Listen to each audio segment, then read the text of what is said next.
Well, hello everyone. Welcome back to my channel in YouTube. As promised, today we have a guest of honor, which is my very good friend Tanya.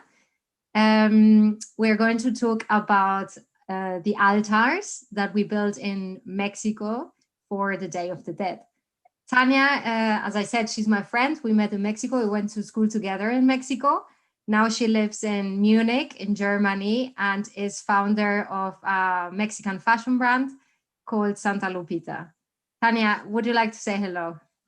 Hi, Marlene. Yes, thank you very much. Thank you for having me in your channel. I'm very happy and very excited to be here today and to show you and talk about the Ofrenda, the Día de Muertos, and to show you what I've done together with my kids this year, and yeah, to talk about all these very nice symbols and about this very nice tradition we have in Mexico. Exactly. So let me just switch the camera. Yes, okay. So this is my ofrenda, the Día de Muertos, this year. And let me talk you through the things that are very important on the ofrenda and that cannot be missing. So I will start with water, which I have here. And well, actually, water is the symbol of life. It's the fountain of life. And next to it, we have the salt. Salt is very important because it's purifying and it helps the souls to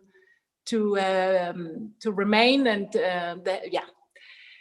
well, and then next to it we have the ash cross. This is very interesting because actually you can see that, well, the ofrenda comes from the pre-Hispanic culture, from the pre-Hispanic religions, from the Aztecs, but as we have the ofrendas as today, we already have some Catholic symbols on it.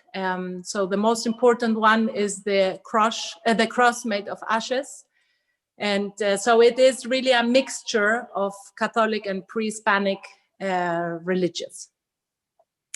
The very important thing of the ofrenda is, well, we do the ofrenda because we like to think that our loved ones that have passed away come on that day to be among us. Well, their souls come here. And so that's why we have the pictures of them on the ofrenda, so they know that this ofrenda is for them. I have my grandfather here and my grandma, and that's my husband's grandmother. And we put the things that they really like to eat or to drink, so they can come and have these things they really liked again. So for my grandpa, it's his whiskey and a couple of nuts. My grandma used to have a banana and some milk. And Mark's grandma, of course, a pretzel, as we are in Germany. So next to the pretzel, we have a very important symbol, which is the pan de muertos, which you can see here. I made it. Pan de muertos in English means bread of the Day of the Dead. Yeah.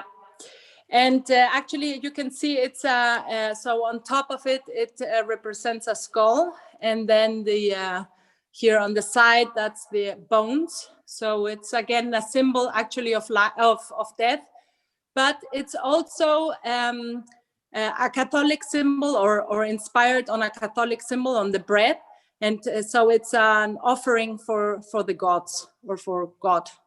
And also, interestingly, in Mexico, this bread only gets made around this time of the year, only specifically for the Day of the Dead, and then not throughout the entire year. Yeah, exactly. Then we also have a lot of, well, fruit and vegetables. So that's also actually a giving for the for the gods. Which cannot be missing on the ofrenda. On the top, we have the calaveritas, and this is one of my most favorite ones. So if calaveritas are for our friends talking only English, the skulls, which in this case are sugar skulls, as what I can see. Yes, exactly. And if you can see, they have names on it. So it's Chippy, Pipa, and Mark. Chippy and Pipa are the nicknames for my children. And so this is, of course, I don't wish them any bad, and but it's all the way around. We used to give us a calaverita on this day, and this is to have them a secure place on heaven. So that's the symbol of giving a calaverita. It can be out of sugar or chocolate, and that's why we write the names on top of it. Which is also a beautiful tradition, because calaveritas, as you say, or the skulls, they can be made of sesame or of sugar or chocolate, but also we do actually eat them because they are quite tasty. Sometimes they're with honey and so on, prepared with honey, the sesame put together. But also another thing is that, as you can see on your sugar skulls, they are very colorful. So they have bright pink, bright green or blue. So as everything, and also important to mention, and as we can all see in your beautiful and really absolutely stunning altar, is that it is very colorful, which is also very Mexican, because, and it also gives you straight away this sensation of happiness, of celebration, and of positivity. Life, actually, which is what Mexico really always stands for. And this is just a testament again of that celebration. Yeah, absolutely, absolutely. So, well, next to the calaveritas, we have I have the Catrinas, and these are ornaments. And so here we have a family. It's a couple with their little baby. And well, this is actually one of the most really beautiful handcrafts we have in Mexico. It's all handmade, and well, you can see here the dress and everything, how it was painted. And so this is an ornament for the ofrenda. Just to point out again how you know, there are skulls, and of course, if you are not Mexican, maybe you think, oh, skulls are scary or they're spooky. But one of the beauty of Mexican tradition is that skulls, that the way they are represented in an artistic way, it becomes an icon, a beautiful icon, and something that we frequently see in Mexico. No, it's very colorful, and they almost become like a friend.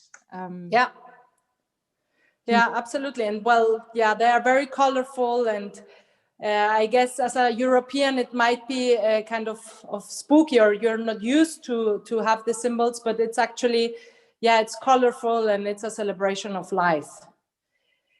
Another very important thing on the ofrenda are the flowers.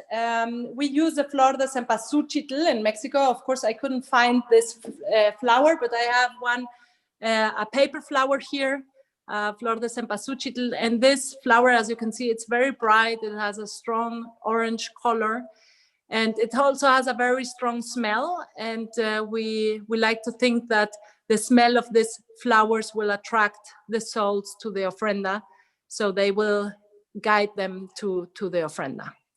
And the other important thing are the petals, the flower petals. You can see on the big Mexican ofrendas, they do really beautiful things, and they're huge. And part of it is also this really art with the petals.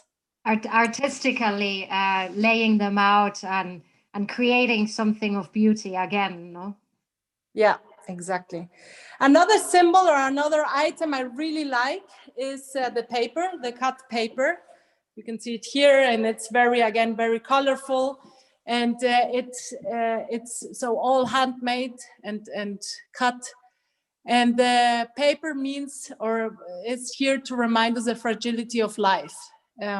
Which is such a beautiful way of seeing life, no? Such a good, not metaphor, obviously, but yeah, symbol. Such a nice symbol. Yeah, symbolism. Yeah, I really like this one.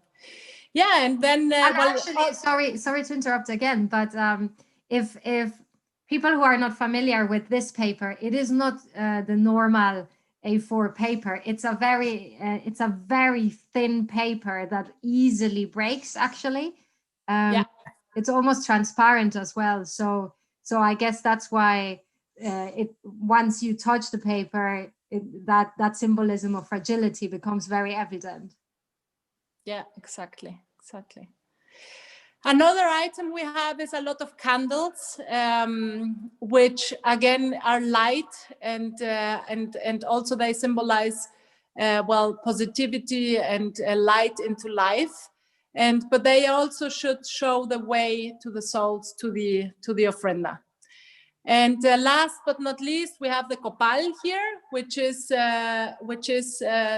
something that we turn on, and it smells very, very nice. And this the copal, so that is the in the black. Yeah, exactly. So it's here so that you can turn it on, and it's tree bark from a very smelly tree. It smells really, really nice, actually. And so you turn it on, and then you have a very, very nice smell here, similar to what is done in churches as well. Yeah. So lastly, if you go back again with the camera a little bit, could you tell us a little bit about the levels of your altar? Yeah, sure. So the levels, actually, there are ofrendas which have 2, 3, or 7 levels.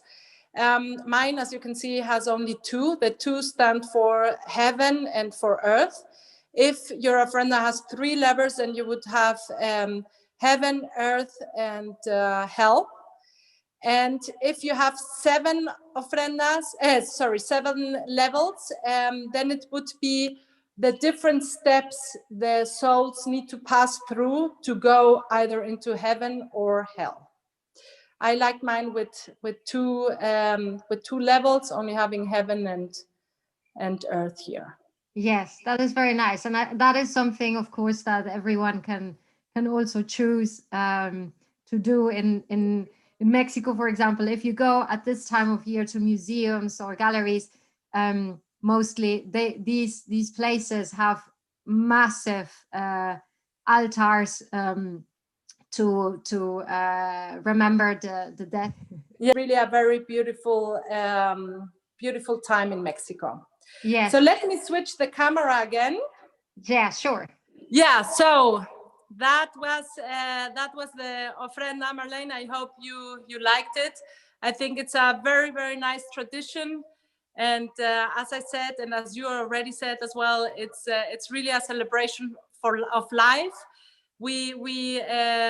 So it's a day where we can be very thankful for the time we had with our loved ones that unfortunately passed away already, but it's also a day to be thankful for the life we have, thankful for the people we have in our lives. And I think it's very important to say. And at this point, I want to say thank you very much, Marlene, to be in my life. It has been 21 years now. Thank you so much for being on our channel, in my channel. And yes, and I hope to see you very soon. Stay indoors, stay safe, and all the best to you. And I'm sure, we'll see each other at the other end. But meanwhile, just via Zoom. Yes, absolutely. Thank you. Take care.